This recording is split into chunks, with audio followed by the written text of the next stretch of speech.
بابری مسجد کے حوالے سے آپ کے سامنے بھارت کے سپریم کورٹ کا فیصلہ آ چکا ہے۔ آج مسلمان امت کے اوپر حقیقی معنوں میں وہ دور آ چکا ہے کہ جس کے بارے میں نبی کریم صلی اللہ علیہ وسلم نے کہا تھا قومیں تمہارے اوپر ایسے ٹوٹ پڑیں گی جیسے بھوکے دسترخوان پہ ٹوٹتے ہیں۔ اے اللہ کے رسول، ہم اس وقت 313 بھی نہیں ہوں گے؟ کیا ہم 313 بھی نہیں ہوں گے جو قومیں ہم پہ ٹوٹ پڑیں؟ بل انتم کغثاء السیل، بلکہ تم تو موسلا دار بارش کے قطرات سے بھی زیادہ ہوگے۔ کیا ہوگا پھر اللہ کے رسول؟ ہاں، تم میں دنیا کی محبت، مادے کی محبت، دنیا کی محبت پیدا ہو جائے گی اور موت سے نفرت شروع ہو جائے گی۔ پھر جب یہ لمحہ آئے گا قومیں تمہارے پہ ٹوٹ پڑیں گی۔ آج مسلمان دنیا کے اندر آبادی کے لحاظ سے پہلے نمبر پہ، دولت اور معیشت کے لحاظ سے مسلمان ممالک پہلے نمبر پہ، عمارت تیل کے اعتبار سے دنیا میں پہلے نمبر پہ، اور زوال ایسا ہے بابری مسجد کا سقوط ہو گیا، مندر کی جگہ الاٹ ہو گئی، امت مسلمہ کے کان پہ جو بھی نہیں رینگی۔ اور دکھ اور افسوس کی بات، بر صغیر پاکستان اور بلکہ اگر کہا جائے پاک و ہند کے مسلمانوں کا طرز عمل کیا ہے؟ کیا ہم نے وطن کی لکیر کھینچ دی تھی تو کیا ہم بابری مسجد کے وارث نہیں؟ عقیدے کے لحاظ سے، جغرافیے کے لحاظ سے بابری مسجد کے وارث اس خطے کے مسلمان بھی ہیں۔ اگر تمہارا اور میرا کلیجہ بابری مسجد کے سقوط کے اوپر پرسکون اور مطمئن رہتا ہے تو پھر چھوڑ دو بیت المقدس کے اوپر بھی آنسو بہانا، فلسطین کے اوپر، اور امت چھوڑ چکی ہے۔ مودی نے فیصلہ آنے سے قبل یہ کہا تھا کہ فیصلہ آ رہا ہے، وہ فیصلہ آ گیا۔ میرا اور آپ کا طرز عمل اور لاہ عمل کیا ہونا چاہیے؟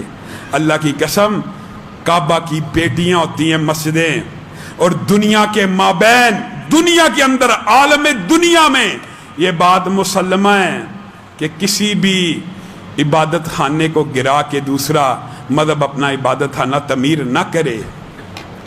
کہاں گئے دنیا کے قوانین؟ کہاں گئے دنیا کے قوانین؟ ہے جرم ضعیفی کی سزا مرگ مفاجات، جس کی لاٹھی اس کی بھینس کا جو کلی ہے، یہ 100% درست ہے۔ آج بابری مسجد کی جگہ 5 ایکڑ زمین دے دی گئی ہے، اس کے اوپر مسجد بنا لو۔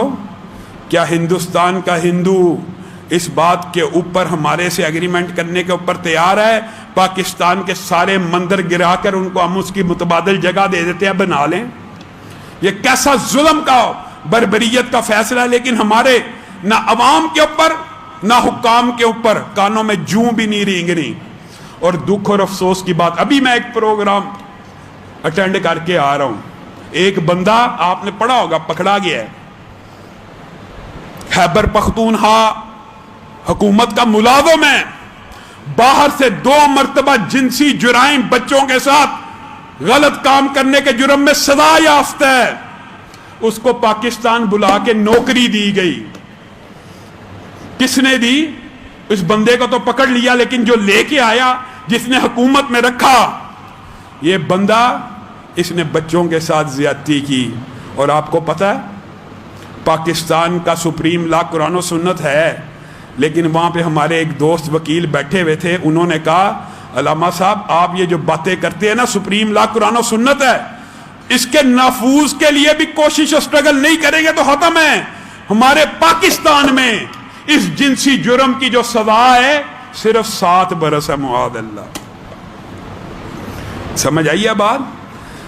زنا کی سزا شریعت میں سنگسار، بدفعلی کی سزا مسند احمد میں فاعل مفعول اگر مرد ہو، بچہ ہو یا بڑا ہو، اس کی سزا ترمذی میں، مسند احمد میں کیا ہے؟ ان دونوں کو قتل کیا جائے گا۔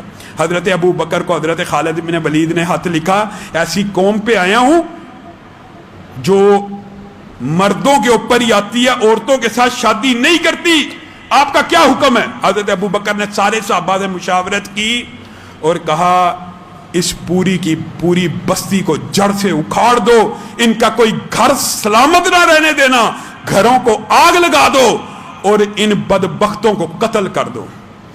حضرت علی کے دور میں بھی یہ واقعہ پیش آیا، ایک بستی ایسی فتح ہوئی، خبر ملی، حضرت علی نے صرف بستی کو آگ نہیں لگائی بلکہ فاعل اور مفعول سب کو آگ لگوا دی۔ عبداللہ ابن عباس کا فتویٰ کیا ہے؟